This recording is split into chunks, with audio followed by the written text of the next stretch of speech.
Dengar, dengar Pak. Oke, kita lanjut lihat kita. Saya coba share hari ini.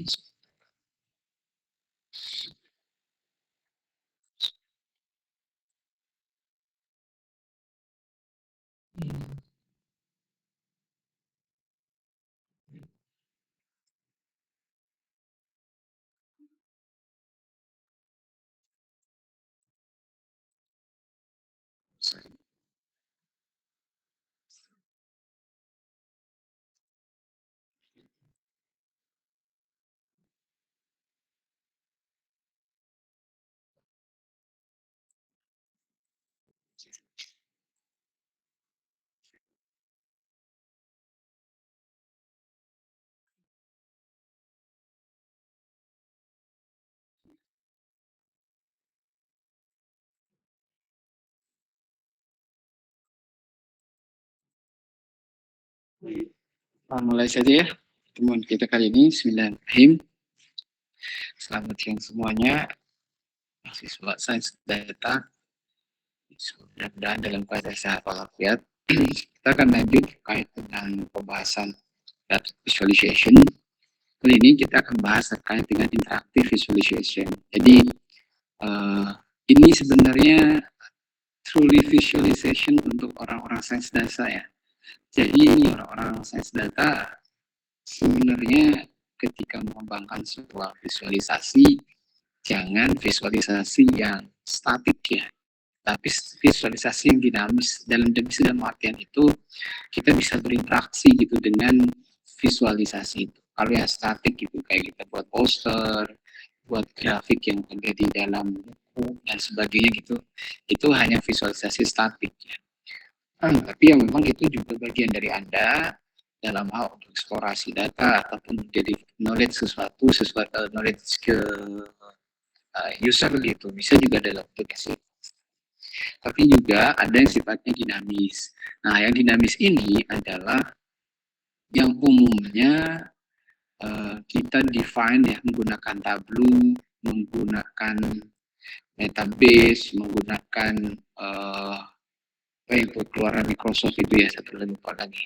Nah itu merupakan itu bagian interaktif visualisasi. Jadi kalau Anda membaca istilah ini, udah jelas pasti teman-teman semua bisa menangkap ya bahwa yang dimaksud interaktif visualisasi artinya visualisasi itu ada proses interaksi antara end user dengan media visualisasi itu sendiri gitu, atau visualisasinya itu sendiri. Kalau selama ini kita bahas itu kan static visualization, tapi secara prinsip itu sama, baik itu static yang visualization sama yang visualization. Kali ini kita akan coba bahas dan mungkin saya coba berikan salah satu contoh ya visualization yang ada di Tableau nanti. Oke, kalau teman-teman saya coba saya cek dulu ya ada.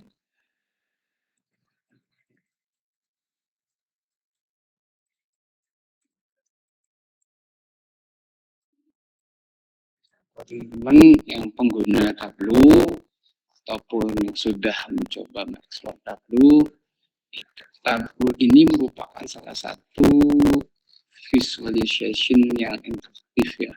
Jadi mengembangkan visualisasi yang interaktif yang mungkin bisa kita definisikan visualisasi yang kita bisa buat visualisasi yang sifatnya interaktif. Ini salah satu bentuk visualisasi interaktif atau sering kita disebut dengan dashboard. Jadi kalau teman-teman belajar BI, Business Intelligence, yaitu salah satu outputnya adalah dashboard. Nah, ini salah satu bentuk, coba saya stop. Salah satu bentuk visualisasi yang interaktif. Jadi interaktif. Artinya ini visualisasi interaktif antara user dengan media visualisasi itu terjadi di interaksi gitu. Jadi tidak hanya melihat saja, kemudian membaca saja, tetapi ada media atau ada tools yang digunakan untuk melakukan interaksi antara media visualisasi dengan si salah satu media yang bisa digunakan untuk melakukan interaksi adalah dengan hover mouse atau click mouse, ini hover mouse ya, ini hover atau click mouse dan sebagainya. Itu banyak media interaksi ya, media interaksi antara komputer dengan media visualisasi dengan end user. Ini adalah salah satu bentuk dashboard terkait dengan genre inequality index. Ini inequality index, jadi ini terkait dengan indeks kesetaraan gender kalian di dunia. Misalkan sangat very low di China, kemudian di Indonesia juga lumayan, dan seterusnya. Ini ada proses interaksi. Kalau kita pengen mencari yang lain, jadi kita bisa mencari ini misalkan Arab Saudi ataupun Denmark. Kita lihat Denmark tuh cukup tinggi tuh. Ada yang lagi enggak? Jadi kita bisa berinteraksi gitu antara media visualisasi dengan end user sebagai visualisasi itu sendiri. Dan ini definisi by Tableau. Nah, Anda ketika membuat sebuah tugas besar itu, kalau bisa membuat dashboard seperti ini atau media visualisasinya sifatnya aktif. Jadi pengguna bisa discovery sendiri itu informasi yang terdapat di dalam sebuah visualisasi dengan sendirinya. Jadi dia akan mencari dan mengeksplorasi sendiri informasi yang ada di dalam visualisasi ini. Dan sini bisa menjadi sifatnya lebih kaya knowledge yang terdapat di dalam media ini. Karena di-trigger oleh end user untuk melakukan proses discovery-nya itu dibantu banget sama end user. Ini contoh inequality-nya sangat rendah, inequality sangat tinggi di Yemen, di Arab Saudi, dan seterusnya. Dan sumber datanya dari mana? Sumber datanya di UNDP, Development Report Wikipedia. Sehingga Anda bisa dapetin tuh data ini di Wikipedia. Jadi menarik ya, Anda kalau menggunakan Tableau, jadi boleh Anda menggunakan Tableau. Datanya kalau nggak salah bisa di-download, data, image, dan sebagainya. Kalau Anda mau belajar gitu ya, belajar bagaimana membuat desain ini, Anda bisa buka tuh Tableau workbook-nya. Jadi kita download Tableau, kemudian klik Tableau workbook ini akan kebuka di aplikasi desktop Tableau Anda. Anda juga bisa download di sini ya, Tableau Desktop Public Edition. Nah, ini boleh, ini gratis kalau Public Edition. Jadi ini adalah salah satu bentuk visualisasi interaktif. Nah, kita akan bahas secara konsepnya, tidak secara teknikalnya ya, secara konsepnya terkait dengan apa namanya itu visualisasi interaction atau interactive visualization. Oke, sekilas mungkin yang akan kita pelajari dan diharapkan Anda bisa membuat sebuah desain interaktif ya. Tadi yang disebut sebagai desain Tableau interactive visualization itu bisa menggunakan Tableau, bisa menggunakan database atau bisa menggunakan hal-hal yang lain untuk eksplorasi Anda ya. Oke.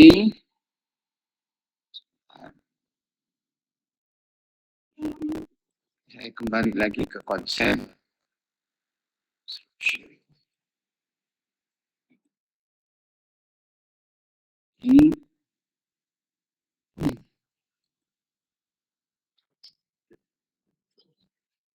Ini kita diskusikan untuk pertemuan kali ini. Jadi mungkin kita akan pergi ke yang pertama, yang kedua sekilas saja mungkin kait exploration dan navigation loop. Karena ini exploration dan navigation loop ini lebih ke arah VR 3D. Jadi banyak konsepnya terkait dengan 3D atau dimensinya lebih dari 2 dimensi ya. Tapi kalau yang data manipulation ini kaitannya dengan 2 dimensi. Oke, ini konten yang akan kita bahas, dan ini konten ini ataupun materi yang disajikan di sini itu diambil dari Information Visualization Perception for Design ya, edisi kedua dari penerbit Morgan Kaufman ya. Jadi Anda bisa cari dan download ini kalau memang risetnya ingin divisualisasi. Saya harap sih memang apa namanya itu ada beberapa teman Anda gitu ya di kampus gitu ya, yang tugas akhirnya itu visualisasi gitu. Jangan melulu deep learning, jangan melulu apa ya, ada data mining atau AI lah. Jangan terlalu off the box lah, mencari sesuatu yang memang Anda sesuai dengan hobi Anda. Kalau teman-teman yang dulunya S1 ataupun waktu SMA-nya suka berdesain gitu ya, sering ngoprek AI atau Adobe Illustrator untuk AI, pun Photoshop, Corel dan hal-hal yang lain, sekarang Canva dan yang lainnya. Ya Anda coba arahkan ataupun concernnya nanti di risetnya di visualisasi data saja. Walaupun memang tujuannya biar ada dosen yang trigger untuk istilahnya tuh concern juga di bidang itu gitu. Jangan melulu yang lain gitu ya, melulu lagi walaupun AI juga penting, mungkin bisa jadi visualisasinya kita coba approach dengan pendekatan misalkan visual trajectory, visualization apa gitu kan, yang memang ada hubungannya dengan AI kalau Anda, tapi konsumnya bukan di AI-nya, AI hanya sentuhannya saja. Nah ini akan kita buku yang jadi panduan. Ini adalah salah satu mantra ya dalam sebuah visualisasi, interaksi visualization. Jadi ketika pertama kali itu overview, jadi ketika Anda melihat sebuah desain itu overview saja gitu. Berikutnya adalah eksplorasi atau zoom and filter, dan kemudian detail and demand. Demand ya, detail or demand. Jadi yang dilakukan oleh end user dilakukan oleh customer gitu terkait dengan visualisasi itu yang pertama kali pasti overview apapun itu yang kita lakukan gitu. Tidak hanya berhubungan dengan panca indera ya, yang berhubungan dengan persepsi panca indera itu pasti yang pertama kali itu ada overview. Baik itu Anda beli barang yang itu baru buat Anda, maka Anda yang dilakukan itu overview. Kemudian Anda melakukan filtering dan zoom untuk melihat sesuatu yang memang diinginkan dilihat lebih detail gitu. Misalkan kalau Anda beli baju ya misalkan ya, mungkin Anda pertama kali mau beli baju itu secara jauh, oh bajunya kayak menarik sih dari si warna, tapi ketika Anda ambil, Anda akan lebih zoom terhadap sesuatu yang memang dibutuhkan. Apa yang pertama kali zoom adalah kait dengan harganya. Ini untuk proses overview-nya udah lewat. Ketika melihat harga, Anda sudah melakukan detail on demand, kita akan mencari sesuatu yang lebih detail untuk memang sesuai dengan kebutuhan kita. Nah, begitu juga dengan data visualization. End user itu pertama kali kan selalu melihat secara umum terkait dengan ya tadi, terkait dengan request-nya, apa sih overview-nya lah gitu. Secara umum ini data apa sih kayak tadi, terkait dengan genre inequality tadi. Itu kan yang dilihat, mungkin Anda lihat dulu secara umum, oh ini ada negara-negara ini, kemudian ada negara by region-nya, ada Czechoslovakia, ada Americans, ada Rusia misalkan. Itu kita lihat dulu overview, kemudian kita ada apa sih yang maksud dengan GEI atau gender equity index itu, kemudian tuh apa secara umum sih ngapain sih. Jadi kita melihat dari atas ke bawah, kanan kiri, karena kita ingin meng-review dulu terkait dengan visual yang didapat oleh kita. Berikutnya kalau kita akan lebih tertarik, kita akan tertarik lagi terkait dengan data sesuatu data, ya kita akan zoom dan kita akan filter. Mungkin ada sesuatu yang ingin kita lihat lebih detail. Ini terkait dengan interaction visualisasi. Nah, ketika kita belajar di static data, ketika kita belajar di static visualisasi, gitu ya, kita menyajikan static visualisasi mungkin hanya overview dan tidak bisa ngezoom dan tidak bisa ngefilter gitu. Cuma lihat aja gitu, lihat oh ini ngezoom mungkin bisa ya. Tapi kita tidak bisa melakukan filter sesuai dengan on demand. Itu yang membedakan antara interactive visualization dengan static visualization.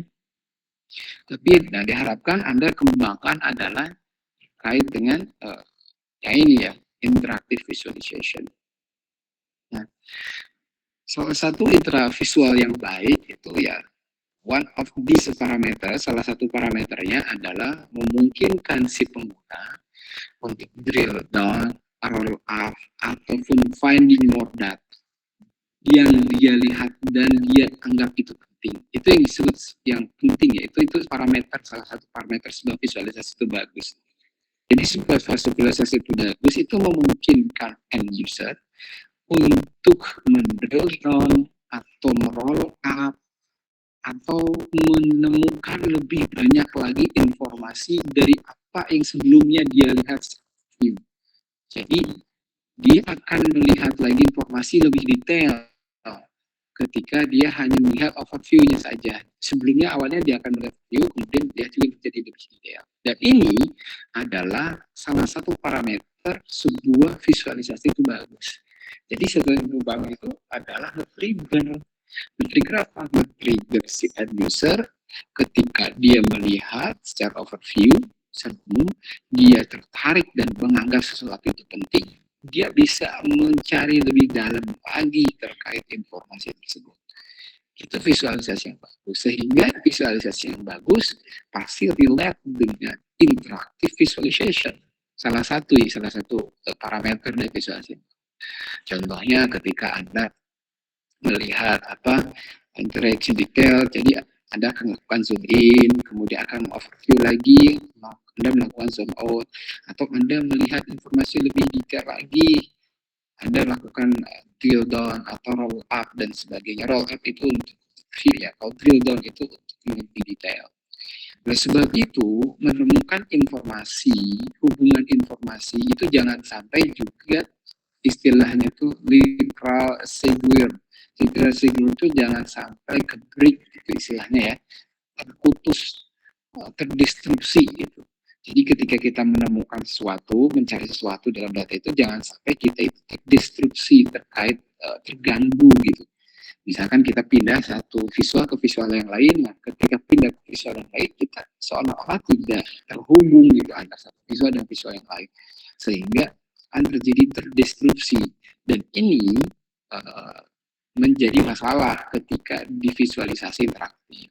Oleh sebab itu, ketika visualisasi interaktif itu, kita kalau bisa yang berhubungan dengan interaksi dengan user ya, kalau bisa kita hindari informasi-informasi yang tidak penting gitu ya. Jangan tampilkan informasi penting, tapi tampilkan informasi yang penting-penting saja. Dan banyak sekarang itu yang memang desain sebuah produk, desain sebuah aplikasi ya kalau nggak terlalu penting pernah ditampilkan gitu ya. Ini tidak usable banget buat kita, ngapain ditampilkan? Yang simple aja sesuai dengan tujuan si end usernya. Nah misalkan nih yang Anda sering lihat mungkin ya, coba bandingkan antara Bing atau Yahoo lah ya, dulu Yahoo sekarang sih ya cuma dua itu ya, Google sama Bing ya. Dulu tuh ada yang namanya Yahoo Search Engine ya. Dengan Google, dan Google mampu menjadi leading di bidang search engine dibandingkan Yahoo ataupun dibandingkan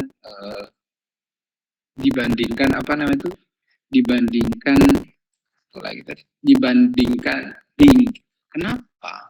Kenapa Google itu menjadi leading? Karena dia itu mengadopsi prinsip visualization interaktif ini. Jadi dia tidak menampilkan sesuatu yang bisa mendestruktif orang untuk berinteraksi dengan Google. Misalkan kalau Anda lihat Google, tampilan search engine Google cuma tabel, cuma inbox buat input data saja kan ya, input apa yang akan kita cari ya. Berbeda dengan Yahoo. ataupun dengan Bing, itu banyak sekali informasi yang memang menurut end user tidak terlalu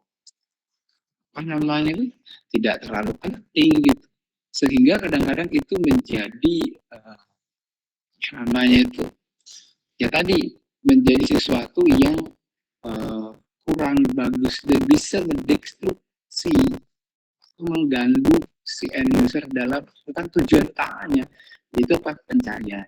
Coba mungkin Anda bisa lihat tuh itu Bing sama Google itu pasti secara interface lebih simple Google dibandingkan Bing.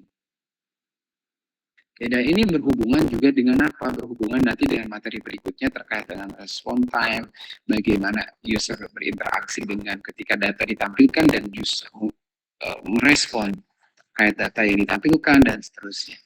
Sehingga ini visualisasi dan berhubungan dengan memungkinkan pengguna menemukan informasi, pengguna juga melihat lebih detail, itu menjadi salah satu faktor the good visualization. Nah, interactive visualization merupakan sebuah proses dalam sebuah langkah tertentu, gitu ya, yang istilahnya itu interlocking feedback loop, gitu istilahnya. Dia akan selalu berinteraksi terus, gitu. Jadi ketika kita melakukan interaksi dengan visual dulu menyajikan sesuatu, kemudian kita merespon signal visual tersebut dengan menggerakkan mouse atau mengklik sesuatu, maka si sistem atau si visualisasi menampilkan lagi, kemudian terus menerus. Ini adalah sebuah proses yang terus menerus dilakukan sampai kapan? Sampai end user atau sampai pengguna itu merasa lebih menemukan apa yang dicari dari data, dari visual itu sendiri. Nah itu sekilas terkait dengan visualization. Sehingga visualization juga itu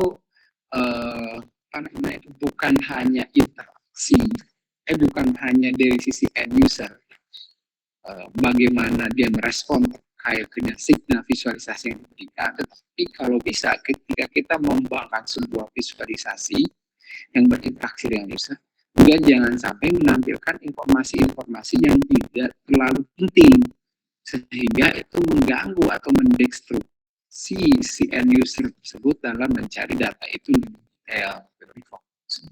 Nah, ada beberapa kriteria yang mendefinisikan gitu ya, menjadi penting gitu ya, terkait dengan interaksi visualisasi. Apa aja sih kriteria tersebut? Pertama, yang menjadi ciri khas atau yang menjadi hal penting diperhatikan dalam sebuah interactive visualization dari human input. Jadi input dari sisi pengguna. Kenapa ini penting? Yang namanya interaksi visualisasi harus ada proses loop back, ada proses yang dalam artian jadi ada yang berikan respon, ada yang men-trigger, ada yang respon, ada yang men-trigger. Jadi saling berinteraksi antara user dengan si visual, sehingga perlu ada sebuah input available of control. Jadi available of control terkait apa? Aspek visual atau informasi yang ditampilkan. Nih, beberapa contoh yang memang menjadi human input dari komputer sebagai media visualisasi dashboard misalkan adalah trackball, mouse, joystick, dan sebagainya. Trackball tahu ya? Trackball itu bola kecil yang jarang digunakan lah sekarang ya. Kalau joystick itu lah yang sering Anda main, namanya itu ya sekarang VR itu mungkin ada beberapa yang gunakan joystick, ada yang tangan gitu ya, di tangan ada input usernya, control ability, kemudian di mata dan sebagainya. Jadi itu yang disebut sebagai human input. Jadi input ini yang sebenarnya men-trigger si visualisasi untuk memberikan sebuah respon terkait dengan apa yang diingin. Nah, itu melalui human input, availability control. Hal yang penting juga yang diperhatikan atau kriteria untuk interactive visualization adalah terkait dengan respon. Percuma kita mengembangkan sebuah visualisasi atau sebuah dashboard yang bagus mungkin secara tampilan, tetapi respon time-nya sangat rendah, sangat jelek. Misalkan kalau ada tadi gitu ya istilahnya, atau genre tadi ya, yang genre inequality tadi misalkan, itu kan relatif cepat ya ketika saya mengarahkan hover ke Cina, maka yang bawahnya detail terkait dengan informasinya, terkait dengan informasi di Cina ini seperti apa, gitu, di daerahnya seperti apa, dan hubungannya dengan region yang lain seperti apa. Gitu. Jadi dia ada informasi yang kemudian ketika di hover juga langsung muncul Cina, nilainya berapa, regionnya apa, populasinya berapa, itu ada lagi di sini. Dan ini adalah dalam bentuk nilai dari respon. Jadi respon side itu sebenarnya perubahan yang dilakukan oleh manusia atau si pengguna itu sendiri yang kemudian merubah sebuah tampilan visualisasi, dan proses itu disebut sebagai minat lah istilahnya. Jadi ketika perubahan yang dilakukan atau trigger yang dilakukan oleh manusia kemudian ditampilkan oleh si dashboard atau si media visualisasi, fase itu disebut sebagai respon time. Jadi ketika request user dan berapa waktu respon dari visualisasi itu menampilkan apa yang hasil di request sama si user itu berapa lama. Dan ini tinggi. Itu penting menurut saya. Kenapa ya? Karena tadi kunci interaktif ini salah satunya selain di human input yang menjadikan fasilitas sebagai kostum dalam mencari sebuah data, ya, juga terkait dengan respon time-nya dari request customer terkait dengan dari request sampai ke responnya. Itu juga menjadi penting. Jangan sampai kita membuat interaktif lama sekali ditunggu. Ketika kita mencari searching by name misalnya, lama banget data keluar, itu menjadi bermasalah, sehingga respon time juga menjadi penting, kriteria penting dalam mengembangkan sebuah interactive visualization. Oke, ini interactive visualization. Oke, ini ada kriteria ya di human input dan respon time.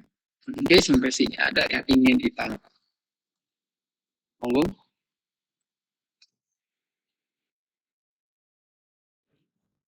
Izin bertanya.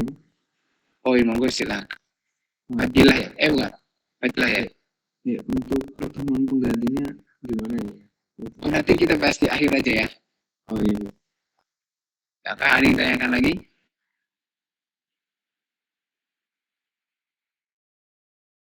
Lagi. Coba saya tampilkan tadi ya, human input-nya.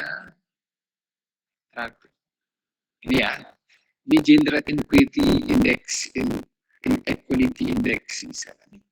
Ini adalah visualisasi yang interaktif. Kenapa? Karena user bisa memberikan human input melalui mouse. Kemudian si visualisasi memberikan respon.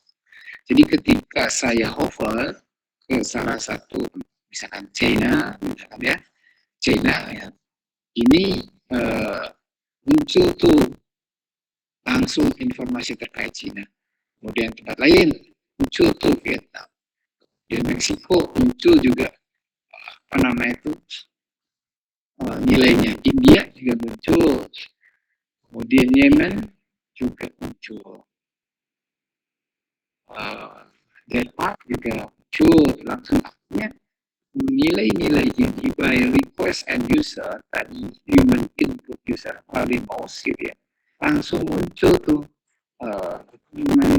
inequality index-nya. Nah, inequality index salah satunya tuh misalkan Denmark nih, kemudian medium ada, yang tinggi juga ada, kemudian high very tinggi juga ada, Nigeria, Yaman juga ternyata high gender inequality index-nya tinggi ya. Artinya tidak ada, sedikit ada kesetaraan gender di sini. Oke gitu, ini artinya ini adalah ada human input untuk sarana proses interaktifnya dan respon time-nya. Oleh sebab itu dalam pengembangan dashboard ya, kalau Anda belajar BI belajar BI gitu. Itu yang dipentingkan dari struktur basis data itu tidak normal, tetapi denormalisasi. Gitu. Kalau di struktur basis data, mungkin Anda paham ya karena sudah belajar database ya. Jadi di dalam database ada normalisasi kan, normalisasi data sehingga kita membuat beberapa tabel gitu kan, kemudian dihubungkan dengan origin key gitu ya, itu normalisasi database.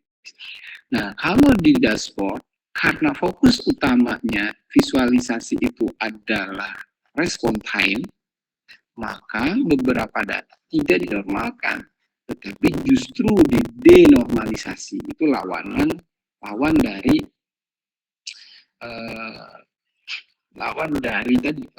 dari normalisasi. Sehingga ya respon time menjadi concern utama dibandingkan normalisasi datanya. Jadi concern utama respon time, jangan sampai yang nunggu lama-lama gitu ya, nunggu lama-lama ketika si user melakukan interaktif dari human input controlnya itu, human input atau Oke. Nah, kali ini sekilas terkait dengan interaktif visualisasi. Jadi mudah-mudahan teman-teman sudah membayangkan ya apa yang maksud dengan interaktif visualisasi. Kemudian tadi juga sudah saya berikan contoh bagaimana interaktif visualisasi atau interaktif visualisasi itu sering disebut sebagai dashboard.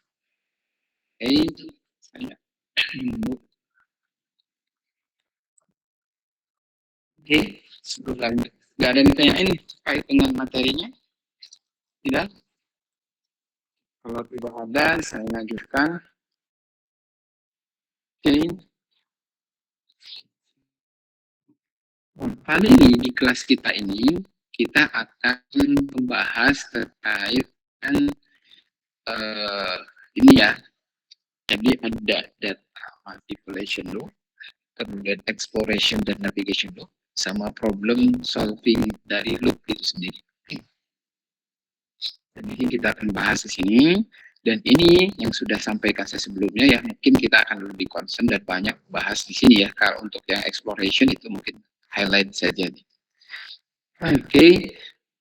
Ini yang akan kita bahas. Nah, data manipulation itu apa sebenarnya sih? Data manipulation itu adalah memahami, sebenarnya concern dari pembahasan ini adalah memahami bagaimana perilaku si end user itu dalam memilih sebuah objek dalam sebuah visualisasi, bagaimana bergerakan untuk mendapatkan visualisasi yang memang basic skillnya dari kecekatan mata dan tangan, koordinasi mata tangan mata untuk melihat visualisasi, tangan untuk melakukan controlling ya, untuk controlling terkait human input atau apa yang diinginkan oleh si manusia itu sendiri terkait dengan si data. Jadi ini data manipulation loop namanya, terminologinya data manipulation. Oke, ini kita akan bahas dalam data manipulation loop atau eksplorasi data lah, kalau saya lebih enaknya mengeksplorasi data atau data selection dan manipulation loop itu memilih data dan mengeksplorasi data. Disebut apa dalam permasalahan ini atau dalam konteks ini, data selection dan manipulation atau data selection dan exploration data atau discovery data visual gitu, itu adalah delay. Nah, delay ini sebenarnya adalah berhubungan dengan respon time. Jadi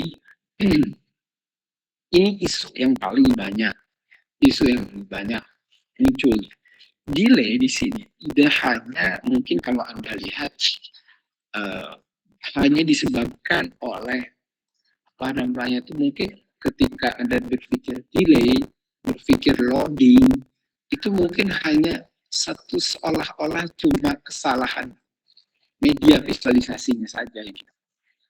Tetapi delay di sini itu bukan hanya dilihat dari respon si media visualisasi, yaitu si dashboard ya, atau interaktif visualisasi itu media dashboard. Tadi saya sukanya disebut dashboard saja ya, dalam merespon apa yang kita inginkan.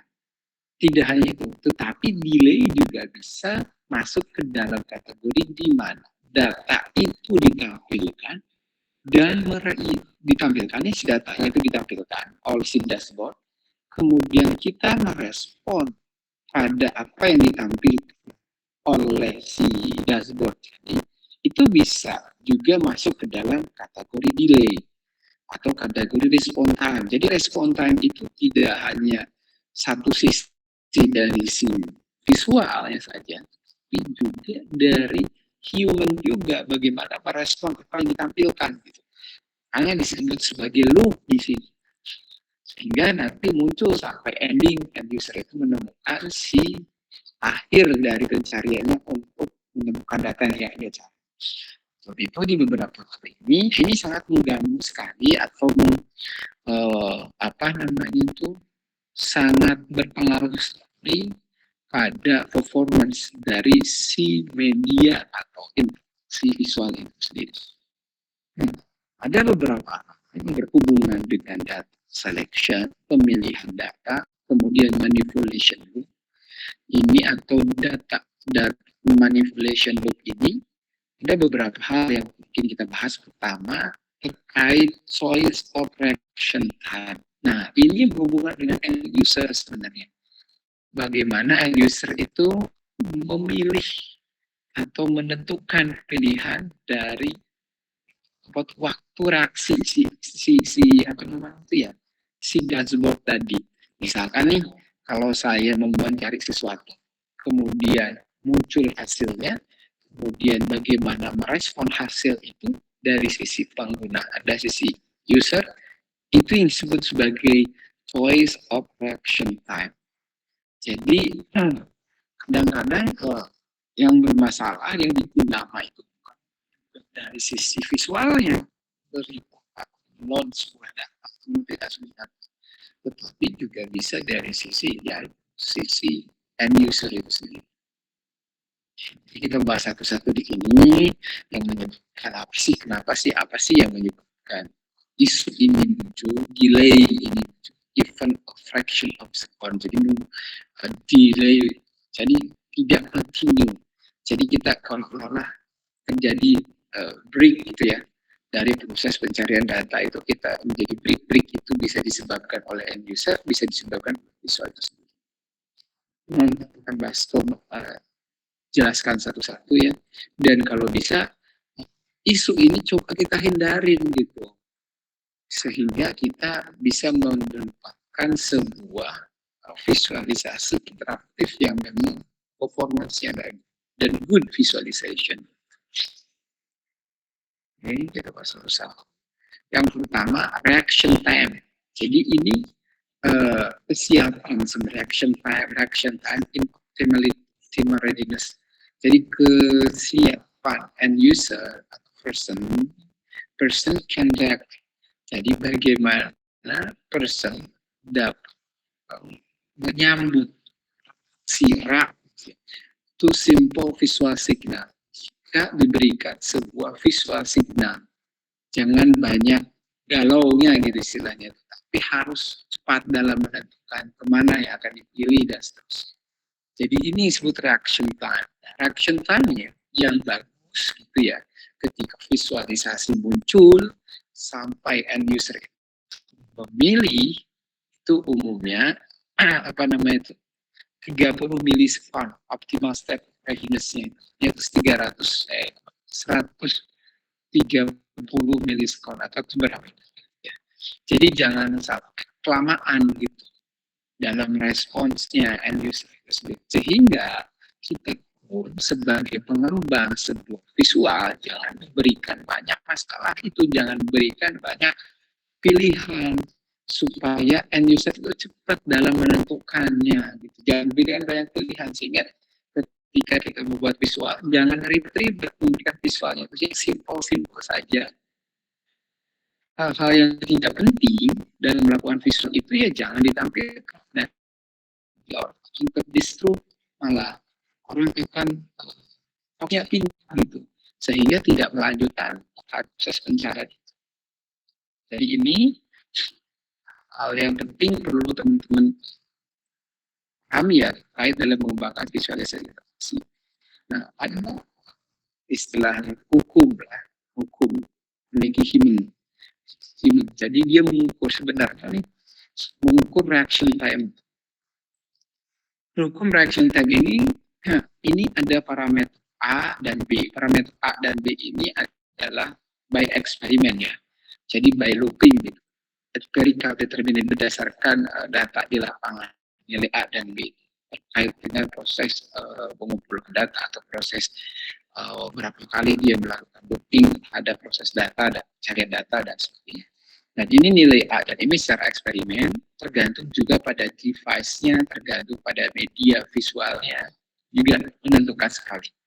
Yang paling penting diperhatikan adalah nilai C ini. Jadi nilai C ini juga di jumlah pilihan. Jumlah pilihan. Misalkan nih, kita jumlah pilihan itu menentukan sekali reaction time.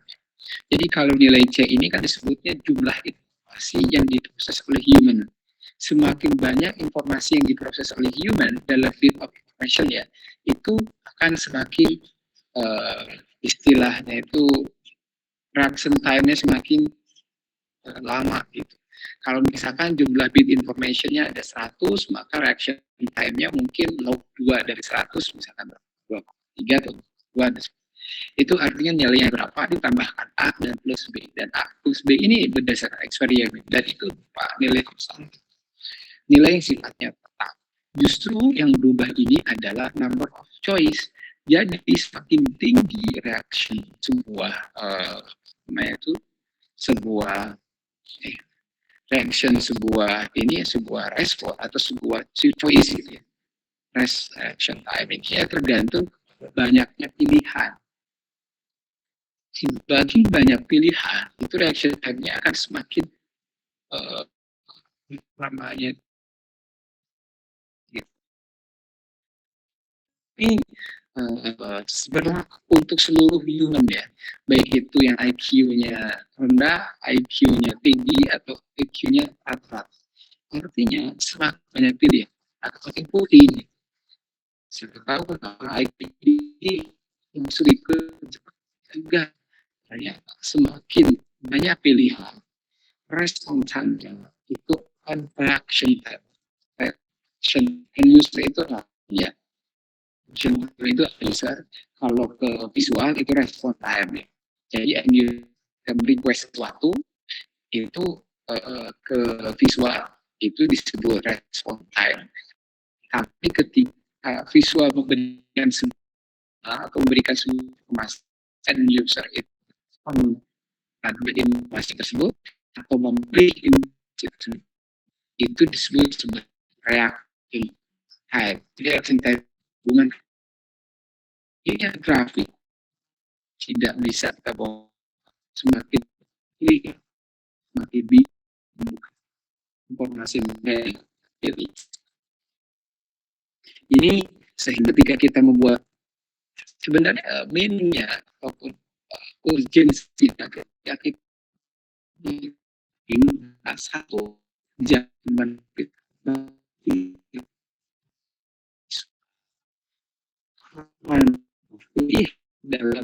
dalam sebuah fitur use kan itu malah semakin cepat menang karena user makanya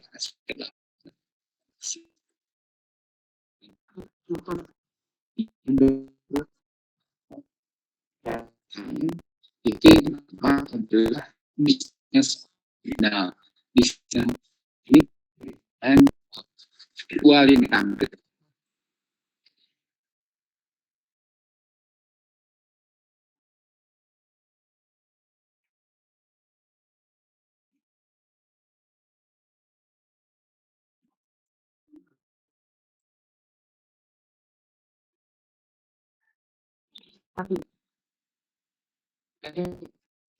Banyak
Sorry, internetnya terputus. Tadi sampai mana saya ingin jelasin ya? Kalau terputus tuh kadang-kadang kalau di Google Meet itu tidak ada notif terputus atau enggak. Tadi sampai mana ya? Kurang lebih terakhir tadi sampai PPT yang Plot IQ itu yang hijau.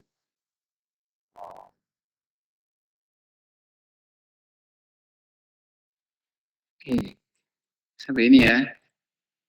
Saya, kalau di Google Meet itu kekurangannya nggak ada notif atau nggak keluar tulisannya ketika internetnya itu mati atau reconnecting dan sebagainya. Sehingga ya saya presentasi aja sehingga nggak tahu masanya di mana tadi.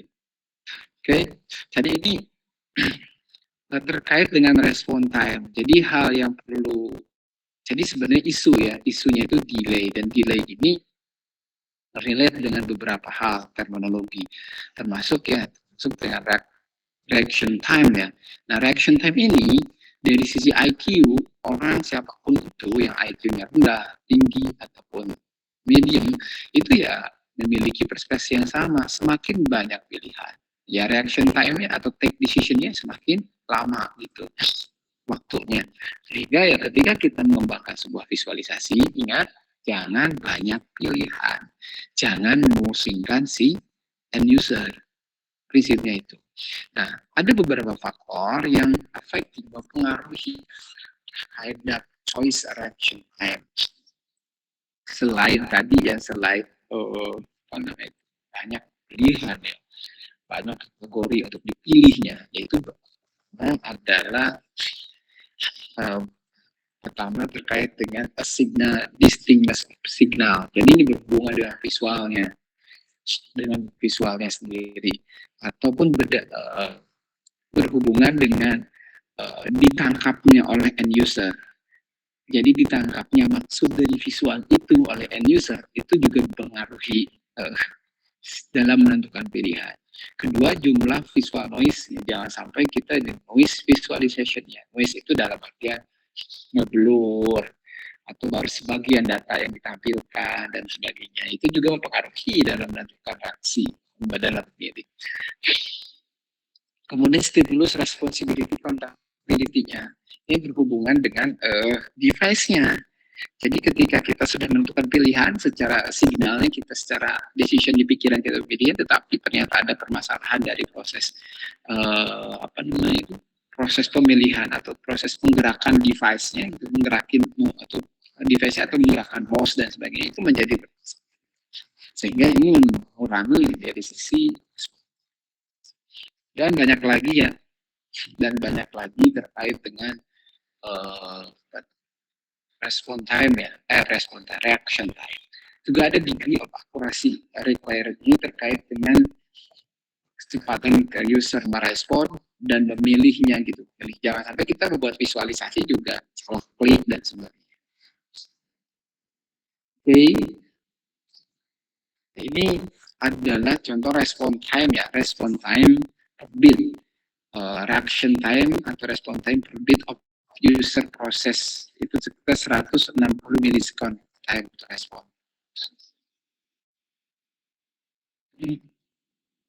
Kedua yang menjadi isu terkait dengan delay itu terkait dengan position dan selection. Jadi bukan hanya dari sisi end user banyak pilihan dan sebagainya, tidak hanya itu, tapi juga dalam fase delay tadi itu yang mempengaruhi di proses data selection dan manipulation looping, posisinya dan selectionnya. Jadi ketika kita udah menentukan posisi data itu sendiri untuk kita klik dengan proses pemilihannya itu sendiri, itu menjadi masalah waktu juga, delay time, waktunya juga bermasalah. Sehingga ini interaksi visual aplikasi dari sisi grafik itu punya dua fungsi. Pertama untuk presentasi data, yang kedua untuk menemukan sebuah data atau way of finding out of output data. Jadi mencari sesuatu yang lebih, yang tidak hanya sebagai data, tetapi bagaimana mencari data itu artinya sebagai input. Jadi visual itu jangan hanya menampilkan data, tetapi juga sebagai media untuk menampilkan untuk pencarian data atau sebagai input. Kalau tadi nih di gender equality index gitu kan, ada juga yang ditampilkan itu tidak hanya data saja, tetapi media atau visual untuk menampilkan sebuah data untuk input ya, untuk pencarian gitu dari si end user. Misalnya ini saya coba tadi ya slideshow lagi contoh yang tadi ya, gender gender inequity. Nah, di sini tidak hanya visual itu, yang media visualisasi itu atau interaktif visualisasi itu tidak hanya mementingkan bagaimana data itu ditampilkan, gitu ya. Tetapi juga atau media representasi data atau presentasi tidak, tetapi juga media visualisasi untuk mencari data lebih lanjut gitu, more output of data. Misalkan di sini ada highlight country. Jadi di sini juga ada media itu gitu, arti visual ini visual ini juga dipertimbangkan dalam sebuah interaksi visual interaktif interaktif visualization. Jadi tidak hanya bagaimana menampilkan datanya, tetapi juga bagaimana kita media ataupun input untuk melakukan eksplorasi data. Jadi itu juga perlu dipertimbangkan, jangan sampai kita melupakan hal ini. Ini Indonesia misalkan. Jadi saya ketika mencari klik langsung respon. Ketika saya merespon dari signal dari informasi ini apa ya kita lakukan apa, kemudian paling di bawahnya mana nih, nggak muncul bawahnya, dia masuk di mana sih, short Asia atau Asia Pasifik, dia masuk dari Asia Pasifik Indonesia.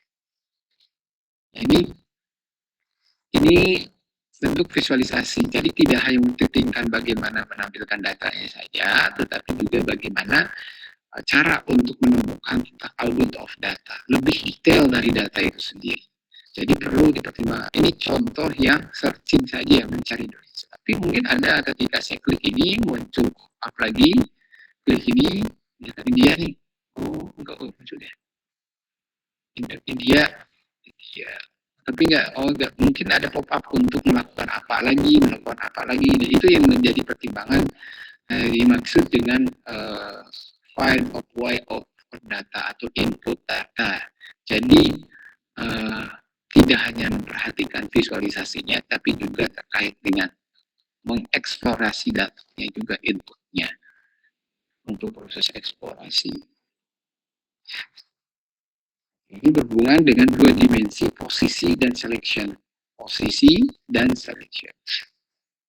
Nah, dalam menentukan posisi of selection tadi, ada hukum yang namanya fit law.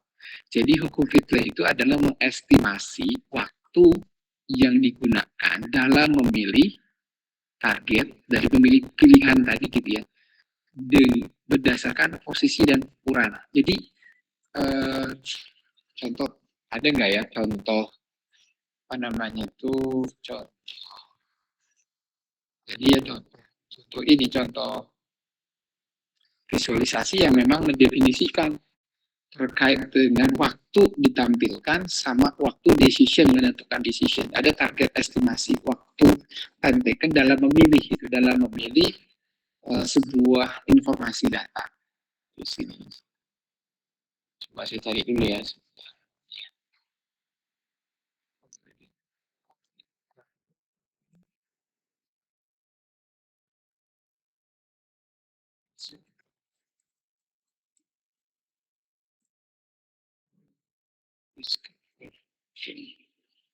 Ini contoh, saya lagi cari contoh. Mungkin teman-teman kalau ada contoh yang bisa interaktif detail dalam proses selection.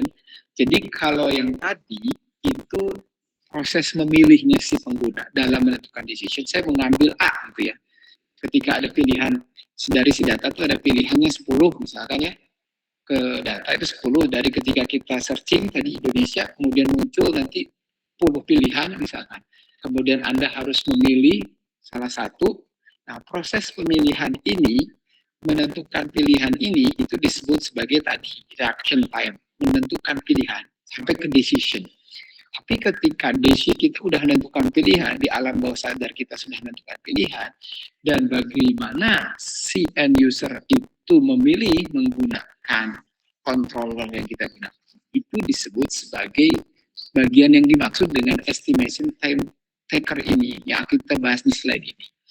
Jadi dalam menentukan pilihan, dalam ngeklik yang sudah ngeklik atau selection time ini, itu dipengaruhi oleh dua jarak dari si mouse itu, distance of center of target ya, jarak dari current posisi si controller itu ke target sama luas bidang target itu sendiri. Jadi contohnya ada nggak ya? Nggak ada di sini contohnya nih. Jadi kalau misalkan saya mau cari contoh yang memang ada decision, kemudian ada selection time. Jadi memilih, jadi faktor memilih Anda menggerakkan mouse, kemudian Anda mengklik, itu juga termasuk proses delay tadi ya dalam sebuah visual interaction. Jadi ini dipertimbangkan gitu, nilai ini gitu, nilai yang dimaksud dengan nilai fit law. Jadi nilai fit law ini disebut sebagai selection time, waktu memilihnya. Yang tadi waktu reaksi si end user dalam menentukan decision, yang sekarang waktu memilih. Jadi ketika sudah ada decision di pikiran Anda, kemudian Anda memilih visual mana yang akan Anda ini gitu istilahnya, itu adalah disebut sebagai selection time. Mungkin saya coba contoh dengan gender yang tadi aja kali ya. Saya coba pilih lah identitas ini. Nah, ketika Anda lihat sini, misalnya ketika pilih ini, ketika Anda membuat apa namanya itu dashboard ini, Anda akan melakukan overview. Sorry, download.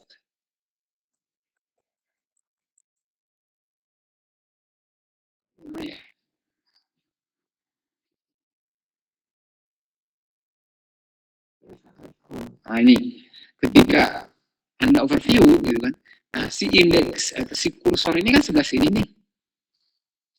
Kursor pertama kali kan di bawah tulisan equity nih.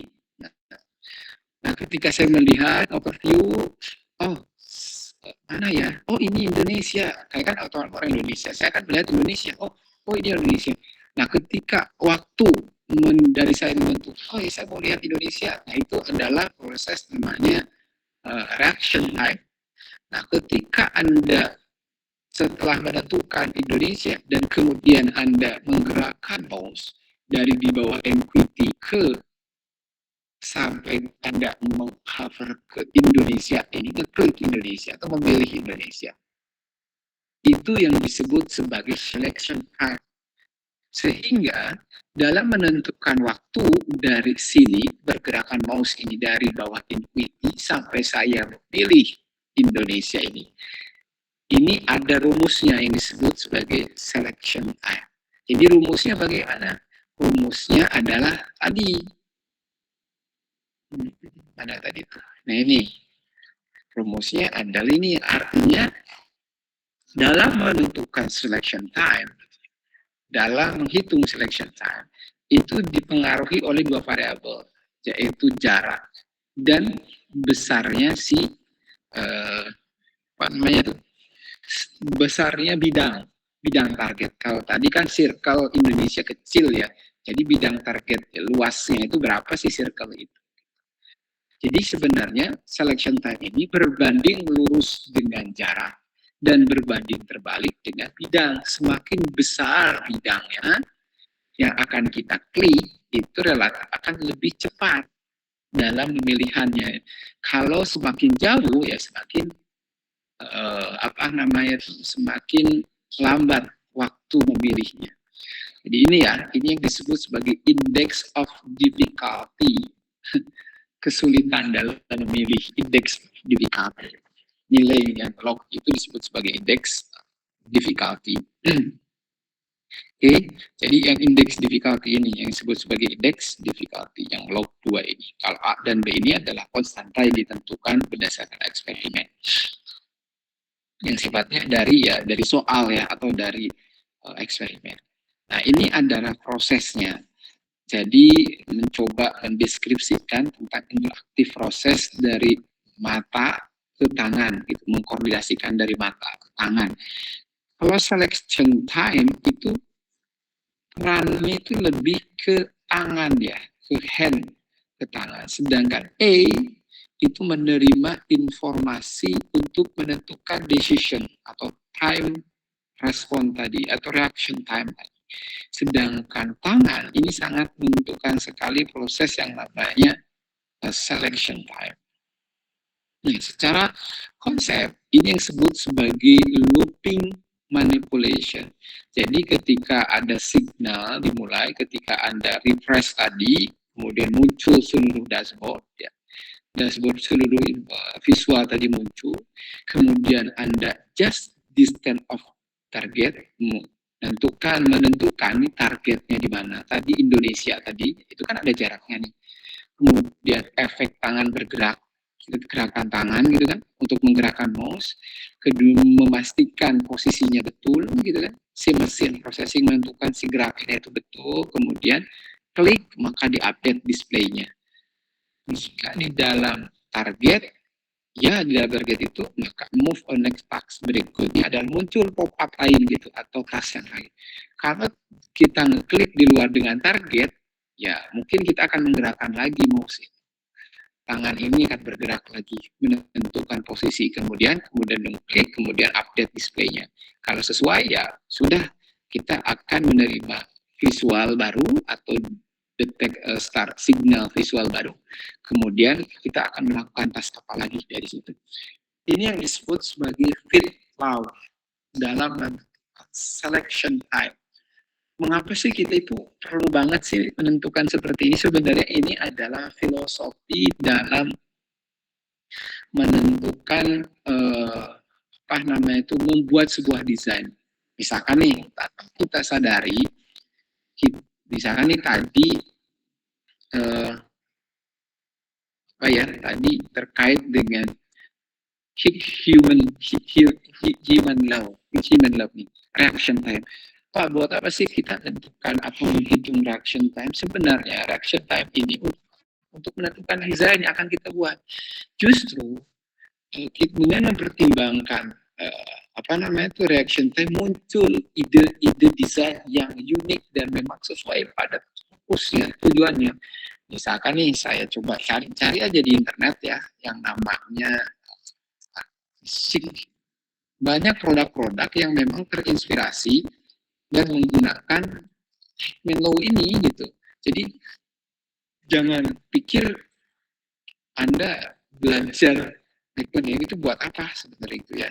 Padahal itu banyak sekali produk-produk yang memang mempertimbangkan Hickman law. Coba ini kita bahas yang reaction time ya, yang reaction time.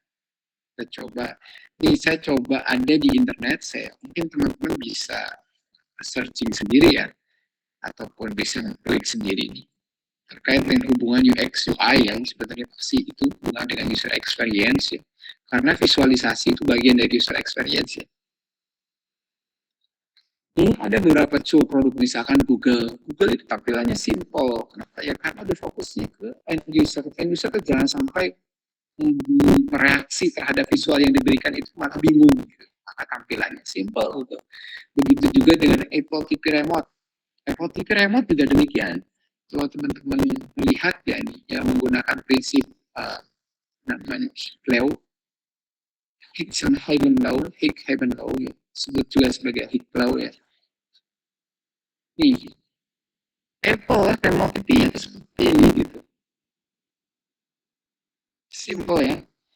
Seperti ini gitu. Artinya ya memang ini yang sering digunakan sama end user, volume, pindah ataupun full screen, kemudian menu itu aja gitu. Kalau mau detail lagi dan fitur-fitur lain di menu mungkin ya, tapi yang sering digunakan ini.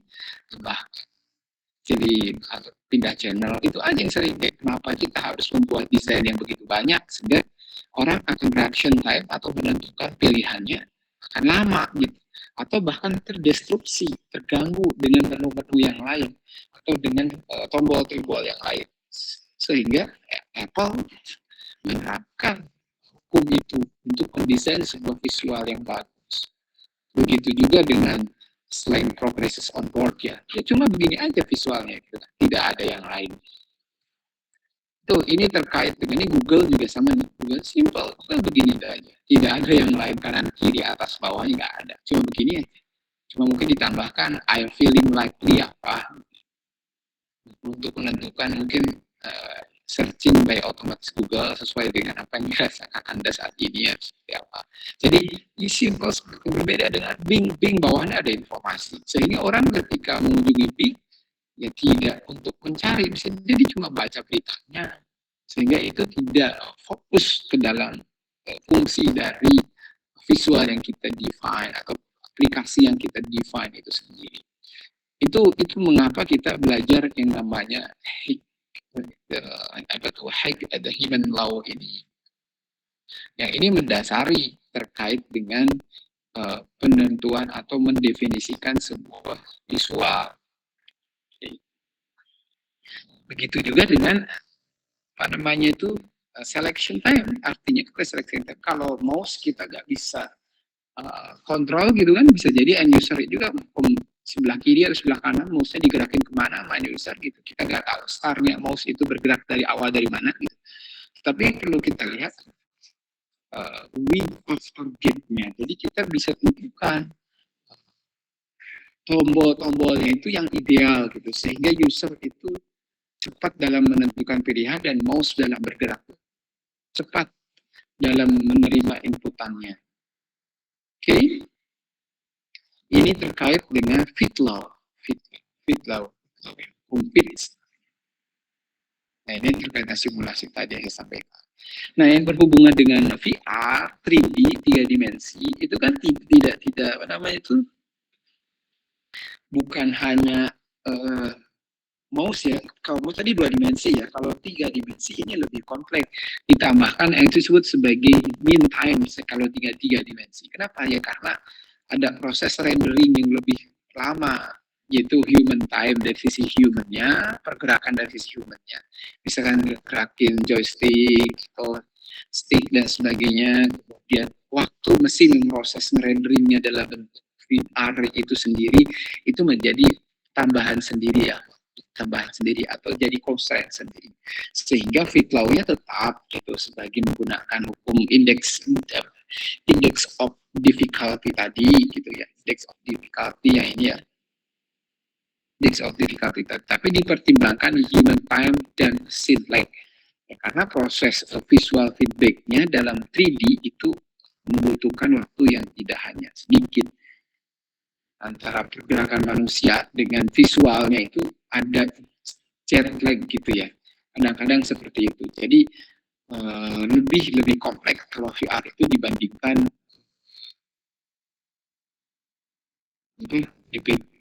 dengan mouse ya, dibandingkan dengan mouse atau controller mouse.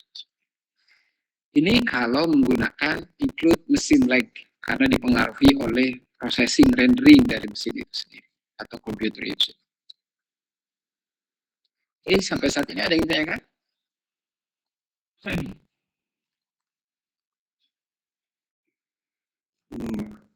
Belum.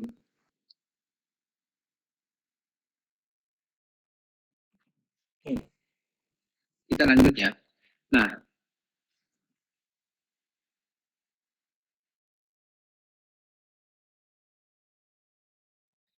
kita lihat berikutnya adalah ini terkait human hover query. Nah, hover ini juga berhubungan dengan controller mouse biasanya ya. Hover itu mengarahkan sesuatu ke sebuah objek ya. Ketika mouse cursor fast over it, jadi ada sebuah objek, ada sebuah informasi, ada gerakan, diarahkan saja mouse, tidak dilakukan klik ya. Kalau tadi selection itu dilakukan klik, Kalau hover query, ya ini yang genre tadi, genre inequity, menggunakan view hover query.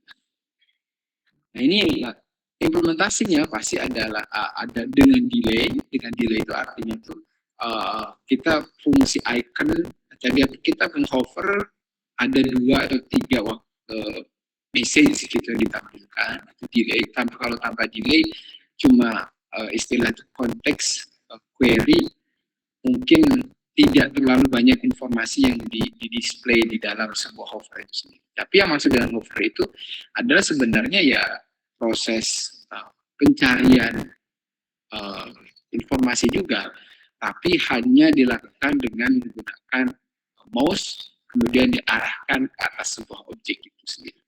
Jadi kalau lihat hover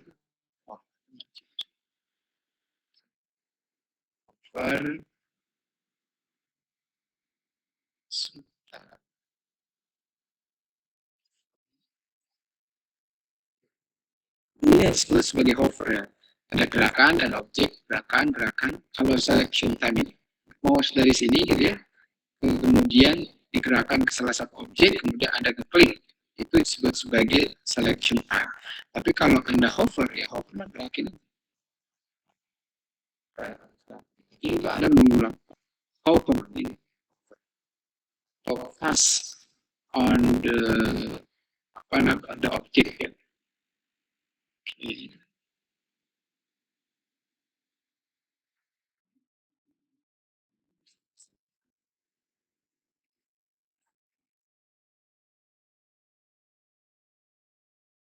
Ini, nah berikutnya adalah path tracing. Kalau path tracing ini biasanya yang untuk kurva-kurva yang sifatnya kontinuitas, ataupun kalau film 3D atau di dalam sebuah VR itu ya jalan menyusuri sebuah jalan, kayak kontrol. Jadi kita mengontrol sesuatu yang sifatnya kontinu. Jadi melihat sesuatu dalam visual yang terus menerus gitu. Itu disebut sebagai path tracking.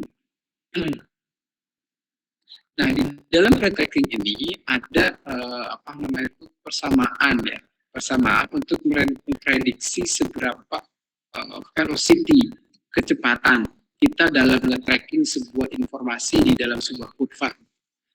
Sehingga ada rumusnya, jadi kecepatan velocity. Jadi velocity itu kecepatan ya. Kalau di data big data ada namanya velocity. Kalau velocity big data itu seberapa cepat data itu tumbuh dan berkembang, itu disebut velocity. Nah, begitu juga di dalam sebuah path tracking. Nah, kalau di dalam path tracking ini, velocity ini adalah seberapa cepat kita menelusuri sebuah informasi yang sifatnya kontinu. Jadi kalau ada informasi yang sifatnya kontinu kayak kurva tren, misalkan tren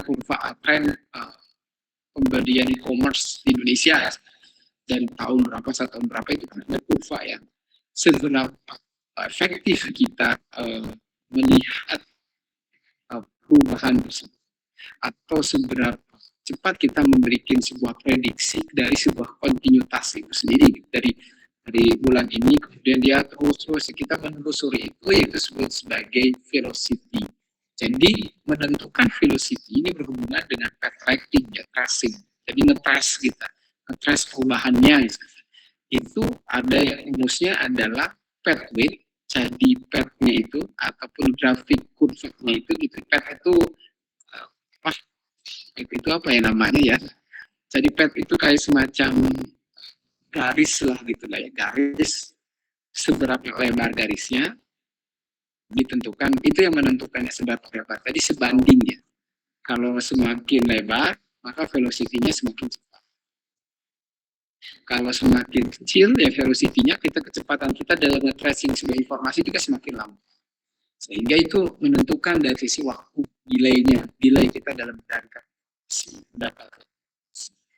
Ini terkait dengan path tracing.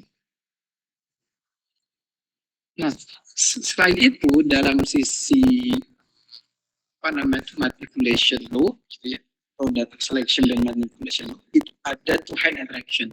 Jadi dalam misalkan kalau kita menggunakan tablet, ini contoh ya, menggunakan tablet device-nya, biasanya kita akan menggunakan dua tangan gitu untuk satu memegang tabletnya untuk mendefinisikan frame-nya gitu kan ya, ataupun kita megang tempat kita berinteraksinya, satu lagi tangan yang kanan itu sebagai proses eksplorasinya.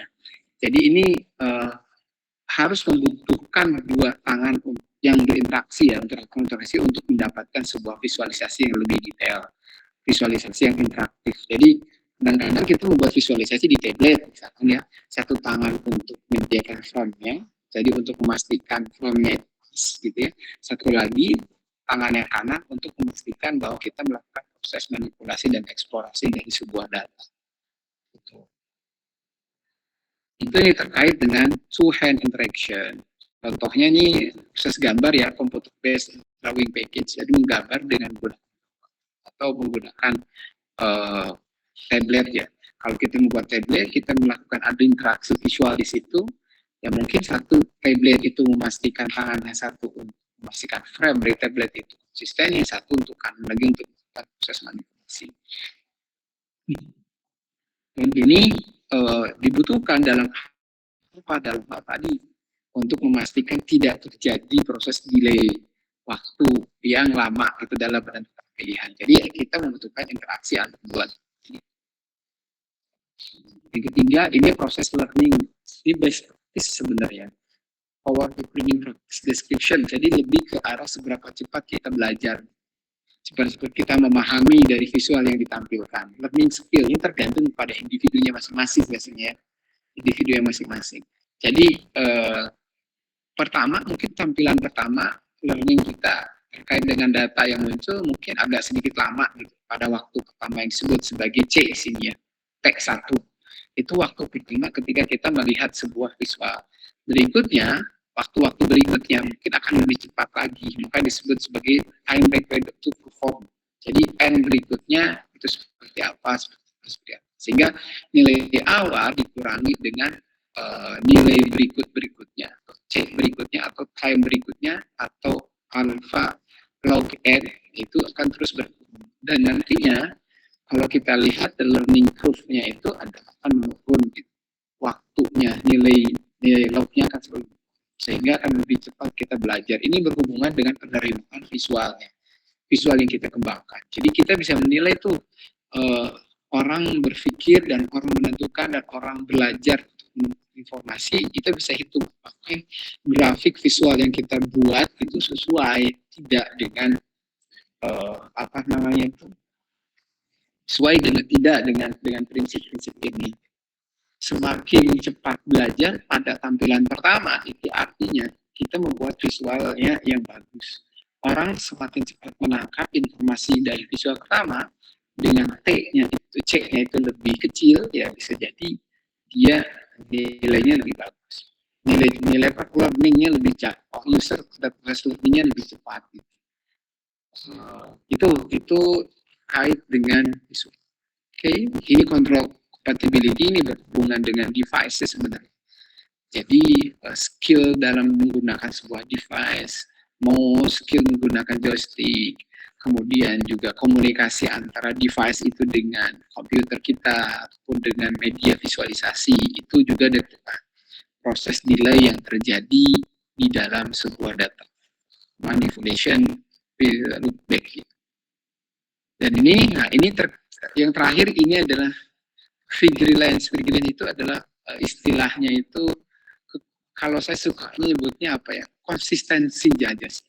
Konsistensi melihat sebuah visual. Jadi kadang-kadang visual itu ada yang sifatnya monoton gitu ya.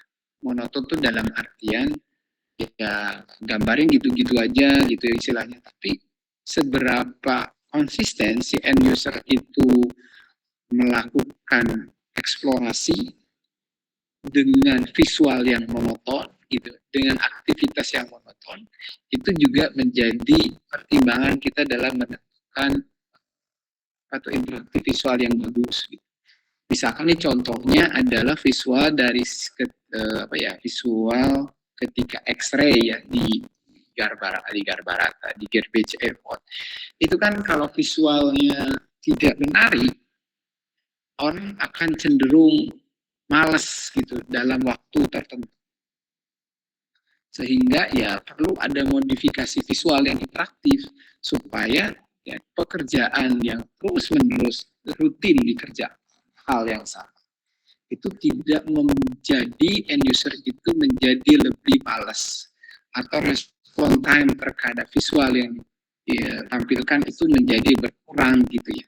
Dari end usernya pun mencari eksplorasi jadi lebih menurun. Itu kalau misalkan di X-ray bagasi itu kan bentuknya begitu-begitu aja, orang melihat orang lewat, barang-barang lewat gitu saja.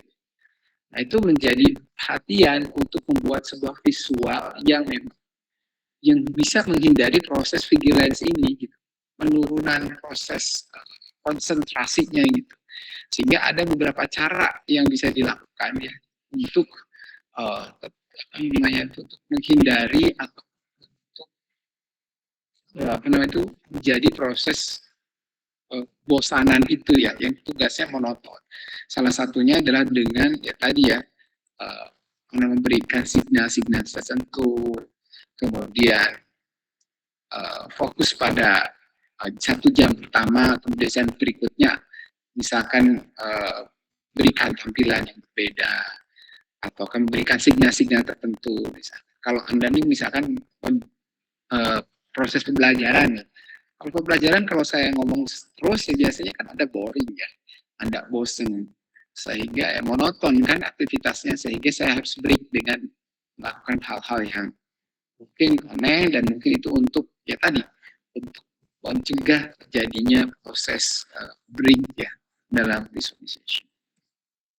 Oke, ini salah satu cara untuk mengimprove vigilance ini supaya terjadi vigilance tetap konsisten walaupun dalam aktivitas yang monoton. Yang satu bisa jadi secara frekuensi tertentu dilakukan sebuah reminder gitu ya. Hey, fokus lagi, hey, apalagi gitu ya, atau membuat sebuah warna yang tidak monoton, perubahan-perubahan warna yang tidak dan seterusnya ya. Kalau di YouTube misalkan ya, kalau Anda buka YouTube dan Anda dengarkan YouTube, pada fase-fase tertentu YouTube akan memberikan konfirmasi apakah yakin Anda akan menonton berikutnya atau enggak. Karena si YouTube bisa mendeteksi bahwa ini orang ini perhatian, memperhatikan atau enggak nih, atau hanya diputar kemudian ditinggal gitu.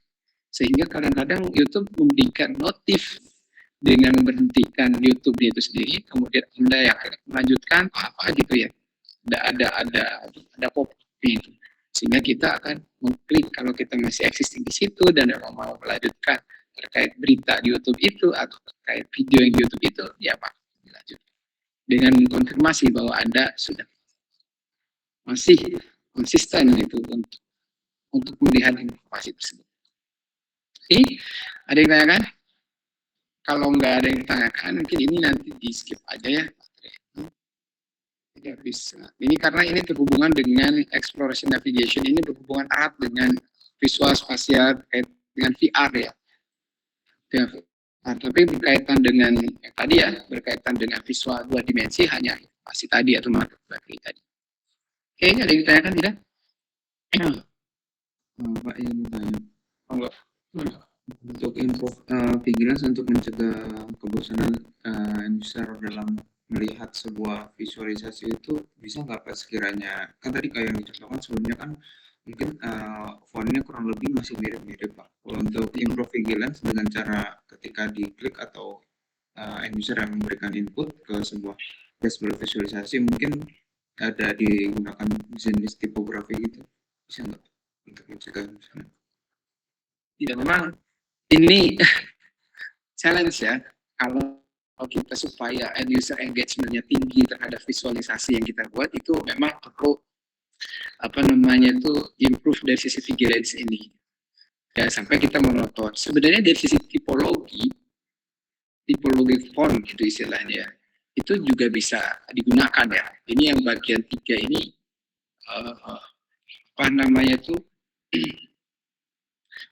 bisa perkembangkan. Ini masuk ke bagian 3 dari color, motion, tekstur dan sebagainya.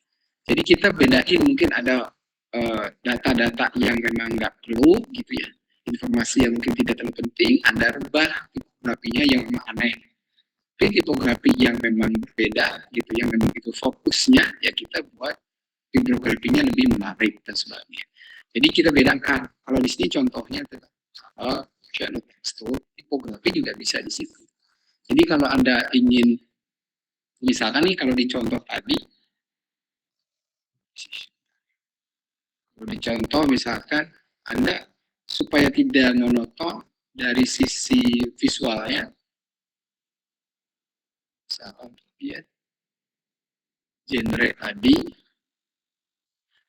ya mungkin kalau tidak monoton ya mungkin kita hanya berfokus pada nilai-nilai yang misalkan ketika saya visualkan sini, nah informasi yang kita lihat itu ada population, region, equity dan sebagainya kan mungkin ya kita nganggap ini data ini nggak terlalu penting dalam sisi genre equity index.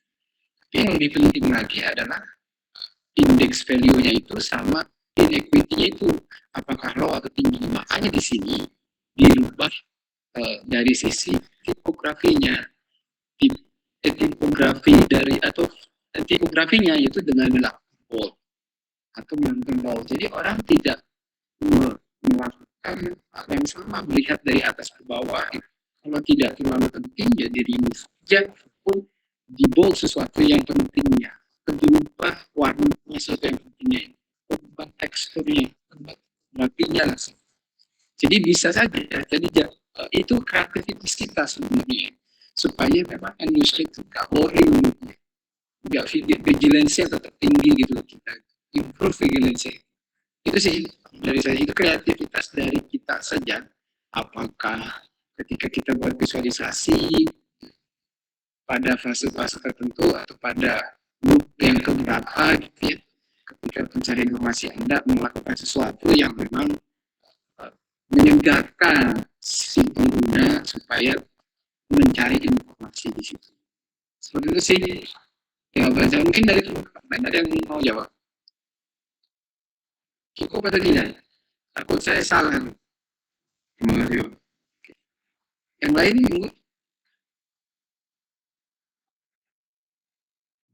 Ini Anda bisa discovery ya contoh-contoh interaktif visualisasi di tableau yang bikinnya. Ini untuk tableau ya, contoh tableau yang baik yang statik ataupun yang interaktif juga. Dan Anda bisa belajar dari sini bagaimana membuat visual ini. Dan ini sangat bermanfaat ketika Anda nanti bekerja sebagai visual dan data visualis ataupun data engineer salah satunya bidang visualisasi.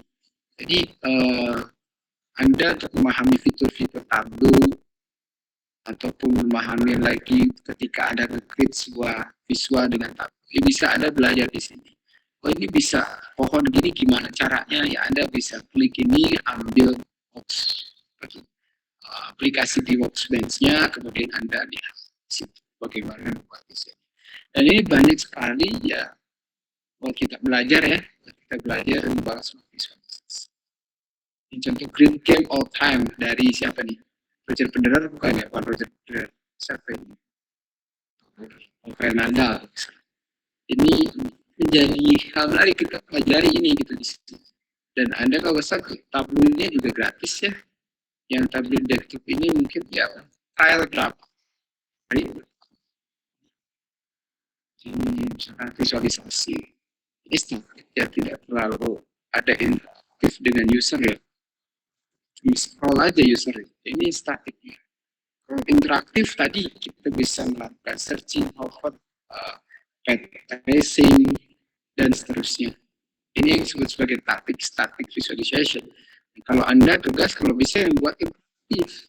Walaupun dengan ini juga bisa statik, ya Anda kalau bisa buat yang biar end user semakin engagement end user semakin bagus. Oke, ini tanya lagi dulu. Ada. Ini banyak sekali contoh-contohnya. Bisa Anda gunakan di sini. Grupnya cari yang education, climb yang education ya. Karena ada free ya kalau education, dia tahu bareng sama education pakai Git education package atau enggak ya, masih berapa. Nah, kalau punya Git education package, kalau Anda bisa download bisa ketemu ya, perlu ya education.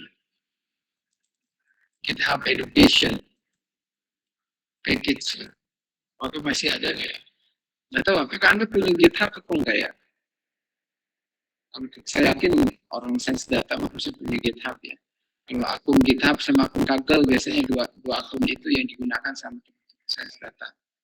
Kaggle biasanya untuk machine learning researching atau machine learning uh, experience banyak di-share di situ ya. Kalau GitHub itu repository tidak hanya orang data scientist banyak. Ini kalau saya GitHub student package pack silahkan download akun GitHub-nya itu menggunakan email Itera saja. Kemudian klaim, kalau nggak salah di sini banyak yang free ya, Educate dan sebagainya, termasuk yang visualization harus ada visualization mana ya? Data Science Machine Learning Development. Azure harusnya ada loh. Lagi. Karena dulu saya nggak joinnya lewat sini gitu, lewat GitHub dulu. Security monitoring, nggak ada ya gini. Lagi saya. Silakan, ada tanyakan lagi kan? Nggak ada. Kalau nggak ada, lagi dulu lagi. Absensinya. Oh iya, absensi bentar ya. Iya. Ini kayaknya nggak ini contohnya. Terus, udah nggak ada tableau di sini. Dulu saya tableau lewat sini. Rapid, bash. Nggak ada kayak dulu Revit. Terus, ini free buat Anda kalau nggak salah kalau Anda belajar. Opticons, icon 8 itu depth ya, icon gitu. Form ini tuh Google Form untuk ganti Google Form pakai form. Ya. Oh nggak ada, sekarang nggak ada. Berarti mungkin sekarang nggak difasilitasi lewat GitHub Education Package, tapi mungkin langsung ke mana ke Tableau itu sendiri.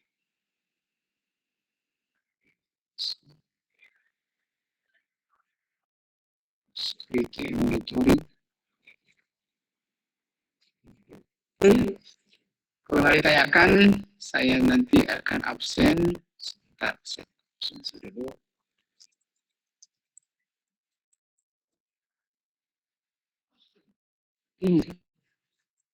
Itu cuma berapa ya? Ini karena masih ada yang kurang satu pertemuan berarti 12 Pak. Tugasnya sudah dikerjakan belum ya? Untuk tugas saya udah mulai nyari data-data ya. Oh, bisa dicicil, jangan satu malam. Kelihatan nanti ya. Kelihatan orang tim yang mengerjakan. Dadakan sama tim yang mengerjakan. Seriusan. Kelihatan hasil. Karena proses itu tidak bisa membohongi hasil ya. Nah, proses itu tidak bisa membohongi hasil. Jadi kalau hasil Anda ya begitu ya kerjaan Anda itu gitu istilahnya ya. Ya berarti Anda ya memang segitu gitu usahanya. Ini kelas apa sih? Coba lagi.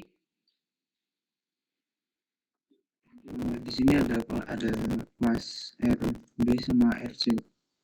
RB sebenarnya saya buat dulu yang RB ya. Pertemuan ke-12. Buat juga RB. Silakan di scan. Yang nggak bisa scan seperti biasa ya. Kalau bisa usaha dulu benerin gitu ya. Bisa. Ini untuk RB. Tunggu.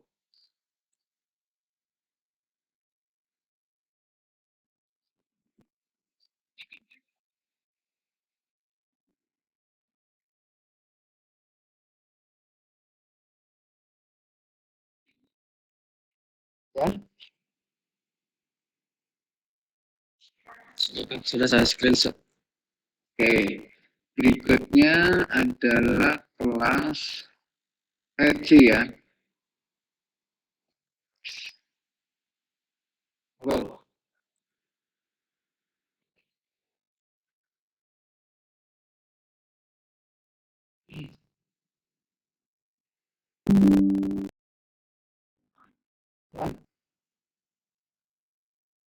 Oke.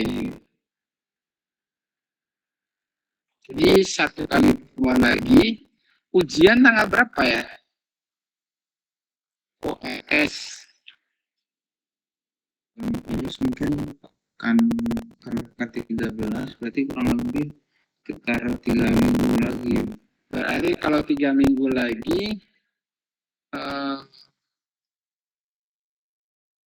terus sekarang kan secara normalnya pekan ke-13. Nanti depan pekan ke-8, 14, 15, kemudian 16, sampai 15 ya. Berarti tanggal 11 itu kemungkinan TS ya. Benar ya? Iya benar. Tanggal 11 ya. Oke. Coba saya lihat di jadwal akademik harusnya ada apa ya? Akademik sehingga ada akademik. Oh iya, UAS itu UAS ya, kalender akademik coba. Agustus, Desember ya. Tapi di sini nggak ada UKS UAS ya. KKN ada yang juga. Aktif 10 Desember. Oh iya, tanggal 13 UAS. Tanggal 12 sampai tanggal 23. Itu UAS ya. Tanggal 19 gitu, ini nggak jelas banget sih. Sebentar. Saya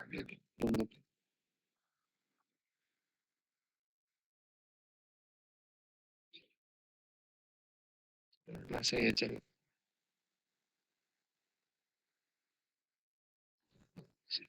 Nah, belum lagi.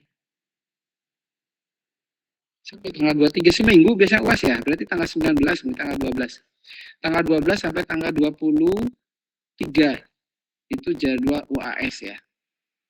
Berarti nanti kita presentasi adalah tanggal minggu pertama atau kuis mungkin minggu pertama Desember, presentasi minggu ke ini ya, minggu tanggal kelima ke atas itu presentasi, sedangkan kuis mungkin nanti minggu pertama atau minggu terakhir di bulan November itu kuis. Minggu terakhir sekarang ya dong. Mungkin nanti minggu depan masih kuliah, kemudian 2022 nggak update sih di. Oke, mungkin nanti saya tunggu dulu lah dan minta info dari akademik dulu jadwalnya. Tapi kayaknya kita minggu pertama bulan Desember kita kuis dulu. Kemudian minggu kedua bulan Desember adalah presentasi gitu ya. Nanti minggu kedua bulan Desember itu 2 kali pertemuan untuk melakukan presentasi, digabung aja untuk mengganti bergabung seluruh kelas. Oke ya, mungkin disiapkan dulu aja tugas-tugasnya. Sekali lagi mohon diperhatikan.